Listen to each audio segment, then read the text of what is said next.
જમ્મુના પહેલગામમાં થયેલા આતંકી હુમલામાં જીવ ગુમાવનાર મૃતકોને શ્રદ્ધાંજલિ આપવા અને હુમલાને વખોડી નાખવા લોકો રસ્તા પર ઉતર્યા છે।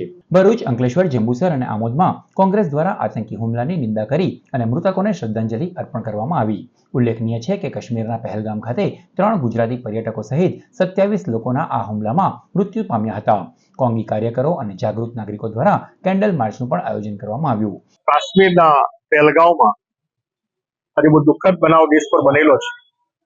જે હુમલો થયો છે, જે પરિવારો મૃત્યુ પામેલા છે, પરિવારના જનો એને શ્રદ્ધાંજલિ પાઠવીએ છીએ। જે પરિવાર પર દુઃખ આવી પડેલું છે એ પરિવારને દુઃખ સહન કરવાની પરમ કૃપાળુ પરમાત્મા એમને શક્તિ આપે। જે ઘાયલ થયા છે હુમલાથી એ લોકોને ભગવાન જલ્દી સાજા કરે એવી પ્રાર્થના સાથે આજે જિલ્લા શહેર કોંગ્રેસના આગેવાનો અમે ભરૂચ તરફથી એમને શ્રદ્ધાંજલિ પાઠવીએ છીએ। આમોદ શહેર તેમજ તાલુકાના કોંગ્રેસના હોદ્દેદારો અને કાર્યકર્તાઓએ જમ્મુ કાશ્મીરના પહેલગામ આતંકવાદી હુમલાની નિંદા કરવા સાથે વિરોધ કરવામાં આવ્યો હતો। આમોદ મામલતદાર કચેરી નજીક ડોક્ટર બાબા સાહેબ આંબેડકરના સાનિધ્યમાં શ્રદ્ધાંજલિ કાર્યક્રમ યોજવામાં આવ્યો।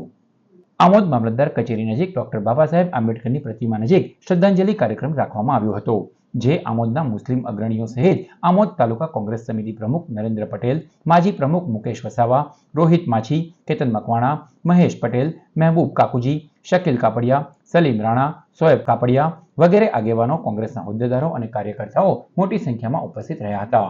આજરોજ આમોદ શહેર તાલુકા કોંગ્રેસ સમિતિ દ્વારા તારીખ 22/4/2025ના મંગળવારના રોજ પહેલગામ કાશ્મીરમાં આતંકવાદીઓ દ્વારા કરાયેલ ક્રૂર અને કાયરતાપૂર્ણ હુમલામાં મૃત્યુ પામેલા આપણા નિર્દોષ ભારતીય નાગરિકોના આત્માને પરમ કૃપાળુ પરમાત્મા મૃતકોના દિવ્ય આત્માને શાંતિ અર્પે એવી પ્રભુ પાસે પ્રાર્થના કરીએ છીએ।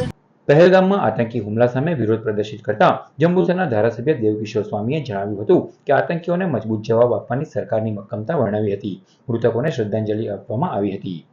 અમે એની ઘોર નિંદા કરીએ છીએ કે આ જે હત્યા કરવામાં આવી છે એ ખૂબ જ નિંદનીય છે। તો આજે અમે જંબુસર, આમોદ શહેર, આમોદ તાલુકો, જંબુસર શહેર, જંબુસર તાલુકોના તમામ કાર્યકર્તાઓ બાબા સાહેબના સાનિધ્યમાં રહી અને અમે વિરોધ નોંધાવીએ છીએ, એનો સખત વિરોધ કરીએ છીએ।